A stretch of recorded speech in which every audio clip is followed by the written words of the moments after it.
naše škole na svim natjecanjima na kojima su sudjelovali. A tih je učenika zaista popriličan broj, pa krenimo redom.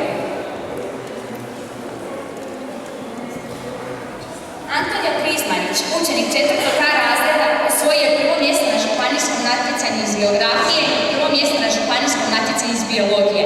Pa pozivam učenika njegove mentore, profesoricu Natašu Vinković i profesoricu Jasminu Bikić da nam se pridruže i prime zaslužna priznanja.